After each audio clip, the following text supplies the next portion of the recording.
increíbles. Nos acercamos al 5º centenario del descubrimiento de América. El año de 1992 se va a cumplir ese medio milenio de ese gran acontecimiento. Y sin embargo, con todo ese transcurso de 5 siglos, todavía no hay una respuesta satisfactoria, aceptada, firme, a la pregunta de ¿qué es la América hispana? ¿Qué es la América Latina? ¿Qué somos? Hay una vacilación sobre nuestra identidad, que se podría reflejar, y que incluso se refleja en el mismo hecho de que no tenemos un nombre. Se dice América Hispana, América Española, Hispanoamérica, América Latina, Indoamérica. 1000 nombres para designar una misma cosa, lo cual significa que no hay una seguridad sobre la cosa que se nombra. Desde luego América es todo el continente, pero por un azar de la historia, los Estados Unidos, que tenían cada una de sus provincias nombres propios, cuando se crearon, adoptaron como nombre Estados Unidos de América. Y eso ha traído la confusión de que para mucha parte del mundo, americanos son los ciudadanos de los Estados Unidos. Y el resto es esa cosa vaga que se llama Indoamérica, Hispanoamérica, Latinoamérica. Todos nombres insatisfactorios y que no corresponden exactamente a la cosa que se quiere designar. Esa reflexión sobre la identidad, sobre lo que somos, me ha atormentado a mí siempre. He dedicado a eso muchos años de mi vida. Se lo sigo dedicando porque considero que allí está uno de los nudos fundamentales para que nosotros entendamos no solamente lo que somos, sino el papel que nos corresponde desempeñar. Mientras un hombre tiene una vacilación sobre su identidad, tiene muchos obstáculos, muchos tropiezos, muchos inconvenientes para realizarse, porque habría que preguntar, realizarse cómo, realizar qué, si él comienza por no saber exactamente qué es él. Este proceso de búsqueda y de reflexión, que yo he hecho mi último tentativa comprensiva final en un libro reciente que se llama Godos, Insurgentes y Visionarios. Allí me pregunto, ¿qué es el Nuevo Mundo? ¿Qué es Hispanoamérica? ¿Qué somos? Habría que empezar por decir cosas que parecen raras. Es decir, América es una invención intelectual de Europa. Esto parece una afirmación absurda. ¿Cómo va a ser una invención intelectual? Sí, fue una invención intelectual porque los primeros que trataron de expresar, de concebir, de visualizar ese fenómeno humano nuevo fueron los europeos. Primero los españoles, luego el resto de los europeos, ante el gran hecho del hallazgo que había hecho Cristóbal Colón de lo que vino a ser un nuevo continente. Esa visión no era fácil. A los hombres nos cuesta mucho trabajo ver la realidad. Generalmente llevamos dentro de nosotros una visión conceptual de las cosas y la proyectamos hacia afuera. Más que ver, proyectamos visiones. Más que percibir lo que está afuera, somos como unas linternas mágicas que están exteriorizando visiones que traemos en la mente. Y eso se ve en el proceso del descubrimiento de América. Los primeros hombres que llegaron, a partir de ellos, entre ellos Colón, empezaron a querer encontrar aquí lo que no estaba aquí, lo que traían ellos en la cabeza. El hecho más flagrante y más visible es el hecho de llamar indios a los habitantes de este continente. No eran indios, indios son los habitantes de la India. Pero el primer equívoco fue pensar que esto era Asia, y Colón pensaba que había llegado a la costa de Asia, y que por lo tanto esos seres que estaban allí eran indios, es decir, pertenecían a la India, eran asiáticos, porque Colón no sabía que había topado un nuevo continente y no se vino a saber sino mucho más tarde. Esto revela muy bien lo difícil que ha sido ese proceso de ajuste. Llamaron indios a los habitantes que no eran indios y se quedaron llamándose indios.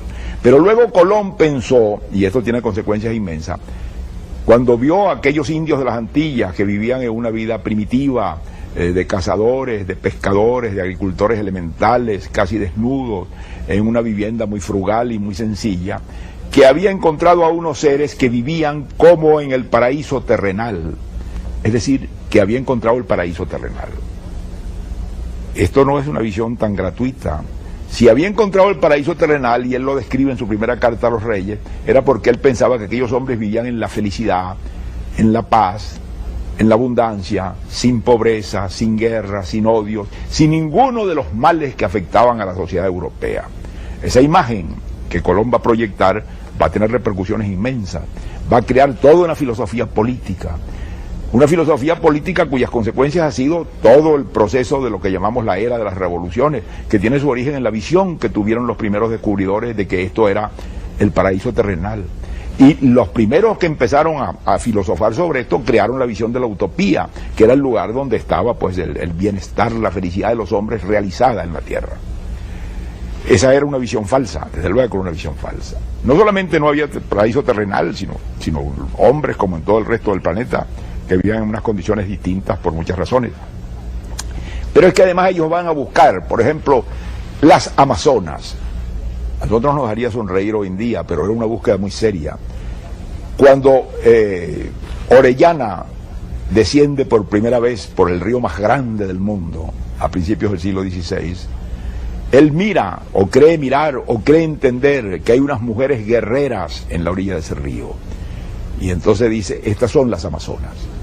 ¿Quiénes eran las Amazonas? Las Amazonas era un mito griego, un mito por el cual se pensaba que había un reino de puras mujeres guerreras, gobernadas por una reina llamada Calafia, muy ricas, llenas de oro y de riquezas inmensas, que luchaban contra los hombres y que eran indómitas. Por lo tanto, el reino de las Amazonas era de una riqueza inmensa. Y Orellana, bajando por el inmenso río, cree que ha topado con el borde del reino de las Amazonas con que soñaron los griegos, y llama a ese río Río de las Amazonas. No podía haber una idea más visionaria que aquella y más irrealista que aquella. Pero es que Cortés, cuando va a la conquista de México, Cortés también va buscando el reino de las Amazonas, porque él piensa que existe el reino de las Amazonas y que eso es de una riqueza inmensa. Y como él ha encontrado las riquezas de Moctezuma, ellos siempre pensaban que había algo más allá mejor. De modo que si las riquezas de Moctezuma eran gigantescas, debía haber más allá algo mucho más rico, y ese más allá era el reino de las Amazonas. De modo que cuando la primera expedición que Cortés manda a atravesar a México, que desemboca en la costa pacífica, y mira enfrente lo que creían ellos que era una isla, y que no era una isla, sino que es lo que llamamos hoy en día la Baja California, ellos piensan que esa es la isla de las Amazonas, el reino de las Amazonas. Y lo llaman California. ¿Por qué? Porque California, en las viejas novelas caballerescas españolas del siglo XVI, era el reino de la reina Calafia, el reino de las Amazonas. Y por eso se llamó California, y se llama todavía California, por una visión deformante europea. Esas visiones no van a detenerse allí. Van a estar pesando continuamente sobre la vida hispanoamericana para confundirla sobre todo por una base muy importante, porque lo que caracteriza en realidad a este continente, a Hispanoamérica, a Iberoamérica, a la América Latina, a lo que querramos llamarla, es un proceso de mestizaje cultural. Hay tres grandes actores culturales, tres fundamentales actores que van a tejer esa vida. Uno es, desde luego, el europeo, representado por el español del siglo XVI, que viene con una mentalidad señorial, con una manera de entender la vida, con unas estructuras, con unas leyes, con un lenguaje, con una creencia. Pero a ese indígena que tenía una cultura propia se le sobrepone una cultura española, un lenguaje, una religión que se les impone a la fuerza y se logra convertirlos a esa religión, un cuerpo de leyes, una concepción de la sociedad que no coincide con la de ellos y que por lo tanto ocasiona desajustes, reajustes, acomodos. Pero luego va a aparecer el africano. Como el indio en general no podían hacerlo trabajar, sobre todo en la parte de las Antillas y de la costa atlántica, van a traer negros africanos como esclavos. Pero estos negros traían una cultura africana propia. No una cultura africana que es también un juego de palabras, porque en África no había una cultura, había muchas culturas. Había muchas culturas y aquí vinieron negros de muchos orígenes culturales distintos, pero que tenían sus tradiciones, su lenguaje, su música, su danza, su visión del mundo. Y esas tres personajes se van a mezclar. Se van a mezclar no solamente sanguíneamente, lo que es importante, sino se van a mezclar culturalmente. De modo que van a crear una nueva realidad cultural en la que los aportes de las tres razas fundadoras, de las tres culturas fundadoras, de las tres mentalidades fundadoras se van a combinar. Uno piensa, por ejemplo, en un personaje como Simón Bolívar. Bolívar, por su familia, estaba vinculado a una tradición española, pero simultáneamente él es un americano de varios siglos en Hispanoamérica, es decir, cuando Bolívar nace ya la colonización tiene 3 siglos, de modo que él va a heredar una convivencia vieja en un medio geográfico nuevo con el indígena y con el negro, y quien lo va a criar a él, quien va a tener más contacto con él es una negra, es la negra Hipólita, que era una esclava de su familia. Bolívar va a perder a su padre a los 3 años, a su madre a los 9.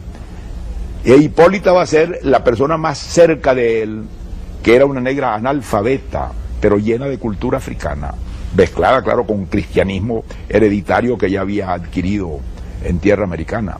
Y esa mujer que le dio a transmitir leyendas, mitos, consejas, danzas, cantos, todo su mundo, su folclore, su mundo cultural al niño Bolívar. Y él lo va a reconocer y lo va a conservar toda su vida, de tal manera que hay documentos de él en que él la llama mi madre Hipólita, y dice incluso en un momento dado que él no ha conocido otra madre que a Hipólita, luego que hay una vinculación extraordinaria. Esa pedagogía negra con la pedagogía española, con la pedagogía indígena, entran en conflicto, en desacomodo, en pugna, para crear esa compleja realidad cultural que es la América hispana. El problema no es un problema racial. Los hombres no somos lo que somos por la raza, lo somos por la cultura. El problema es un proceso de mestizaje cultural, que se abre con el hecho del descubrimiento, que habría que llamar, con un nombre mucho más apropiado, el encuentro, porque fue un encuentro de culturas distintas, que no habían tenido contacto ninguno anterior, como las americanas y las europeas representadas por los españoles, y luego el aporte africano. Esa mezcla, independientemente de la mezcla racial, va a estar presente en toda la América hispana. Hay trazos de eso en la literatura, en la música, en la psicología, en la mentalidad de los hispanoamericanos, todos, independientemente del color de su piel, independientemente de la forma en que visiblemente tengan mezcla racial. Puede que tengan muy poca mezcla racial, pero tienen una profunda mezcla cultural que viene de los 3 grandes personajes de la tradición cultural. Es eso lo que crea en realidad un nuevo mundo. Los europeos, cuando se descubrió América, inmediatamente dijeron la palabra nuevo mundo. Fueron sobre todo italianos los que la dijeron, fueron Vespucci y Pedro Mártir de Anglería, que le dieron ese nombre de nuevo mundo. Era nuevo porque ellos lo decían porque lo acababan de descubrir, había sido descubierto recientemente, nuevamente. Pero esa novedad pasó muy pronto, esa novedad se agotó y empezó a surgir ¿qué? Una vida distinta, una vida compleja, en la que entraban en juego muchos elementos, los 3 elementos culturales que he designado, y el escenario geográfico, que nosotros no nos damos cuenta de lo que significó el trasplante a un escenario geográfico distinto del español y del europeo y del africano. Los españoles venían de una realidad geográfica en la que habían visto como grandes montañas el Pirineo, en la que habían visto como grandes montañas la Sierra de Gredos, y van a encontrarse de pronto con la cordillera de los Andes, y que habían visto como un gran río el Guadalquivir, y van a topar con el Amazonas, con el Orinoco, con el Magdalena, con el Río de la Plata, con dimensiones gigantescas que modifican la relación del hombre con su entorno y lo desajustan. Hay un profundo desajuste psicológico en esa generación de los hombres que llegan a América y que, a pesar de que habían nacido en España, van a transformarse y van a cambiar por su inmersión en un nuevo medio geográfico y por su inmersión en un nuevo medio cultural. Pero esa consistencia compleja de ese medio cultural ha sido muy difícil reconocerla. Los hispanoamericanos a veces, y muy caprichosamente, hemos pretendido que somos españoles. No lo somos. Cuando la colonización comenzó, se trató de llamar Nueva España, Nuevo México, Nueva Andalucía, Nueva Toledo, Nueva Castilla, a las regiones americanas. Poco tenían que ver con esos nombres, eran otra cosa. Pero el hombre tiene la manía de ver lo que lleva dentro y de proyectarlo y de sentir la familiaridad que el nombre le da con la cosa desconocida. Asimismo pasó con las frutas. Le ponían nombres que recordaban las frutas europeas y eran frutas totalmente distintas, animales totalmente distintos, que ellos tenían que nombrar de alguna manera y nombraban con el nombre más cercano y parecido que encontraban y que les parecía. Y ese proceso no terminó tan rápidamente, porque claro, muchos pensaron que iban a crear una nueva España, no la podían crear. Otros pensaron que podían regresar a una forma indígena, y hubo incluso guerras civiles y levantamientos muy grandes como el Tupac Amaru en el Perú, para tratar de restaurar lo imposible, que era volver al sistema de gobierno y al sistema político y social de los incas, lo cual era utópico, era mítico. Y ha habido también los que han pensado que básicamente eran afroamericanos, no es verdad. Todos somos afro, indio, americanos, europeos, todos pertenecemos a esa inmensa olla podrida, que es la que es difícil de definir y de percibir, pero que es la que constituye el mundo americano. Ese proceso es el que en realidad constituye lo que llamaríamos con propiedad la creación del nuevo mundo. No porque lo encontraron los europeos y fue nuevo para ellos, eso terminó, sino porque se está creando y se estuvo creando un mundo distinto, que es este en que estamos, que no es europeo, que no es indígena. Ya Bolívar lo dijo en Angostura, no somos europeos, no somos indios, formamos una especie de pequeño género humano, decía él. Y es verdad. Y ese pequeño género humano, esa realidad socioeconómica, cultural, es difícil de reconocer y difícil de afirmar. Pretendemos imitar a Europa, y la imitamos en muchas cosas, a veces peligrosa e incompletamente. Pretendemos parecernos estrechamente a modelos que adoptamos de fuera y que tienen poco que ver con esa realidad interna. Y nos cuesta mucho trabajo volvernos hacia nosotros y tratar de entender esa compleja situación de mezcla cultural que es la que está dando una fisonomía propia a nuestro ser. Y eso se refleja en algunos hechos que son importantes, que es, por ejemplo, nosotros pertenecemos culturalmente, sin duda alguna, a Occidente. Tenemos lengua occidental, religión occidental, instituciones occidentales, que son las cosas pues más fundamentales que el hombre tiene. Pero tenemos una inmensa herencia cultural india y africana, que poco tiene que ver con la tradición española. De modo que eso crea un hecho distinto y nuevo que no podemos desechar y poner de lado. Ese hecho nos hace que al mismo tiempo que pertenecemos a la cultura occidental, en alguna forma somos una especie de extremo occidente, pertenecemos igualmente al tercer mundo, a eso que se llama, o se ha llamado en los últimos años el tercer mundo, que son los países emergentes de los imperios coloniales africanos y asiáticos. Nuestra situación política no es igual, nosotros obtuvimos la independencia muchísimo antes, siglos antes de que lo hicieran los africanos y los asiáticos. Pero nuestra situación de conflicto cultural, nuestra situación de desajuste con respecto a los países desarrollados, nos hace establecer un parentesco y una similitud con la gente del llamado tercer mundo.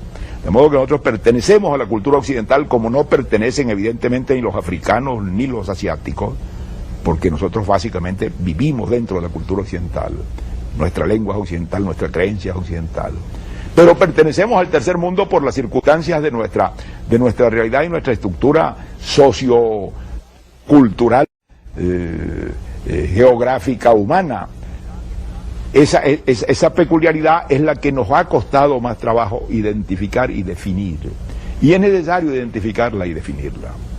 Porque mientras los hispanoamericanos, los latinoamericanos, la gente de este nuevo mundo, no cobremos conciencia de que hemos sido la consecuencia de la creación de un nuevo mundo, de una nueva forma de la cultura humana, y que esa creación abarca todos estos pueblos, y que esa creación está en proceso, y que esa creación no podrá realizarse y completarse mientras no cobremos conciencia de cómo ha sido, cómo se caracteriza y qué nos permite y qué no nos permite hacer, vamos a estar entorpecidos para alcanzar objetivos, para alcanzar metas, para realizar sueños, porque es muy proclive a que caigamos en engaños, en desvíos, en falsificaciones.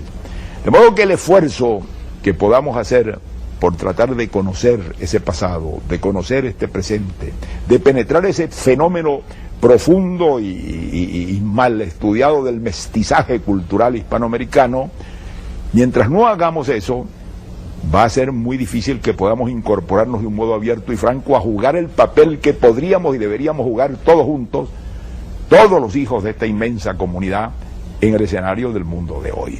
De modo que es una reflexión muy importante, la más importante que un hispanoamericano puede hacer en esta hora. Muchas gracias y hasta la próxima.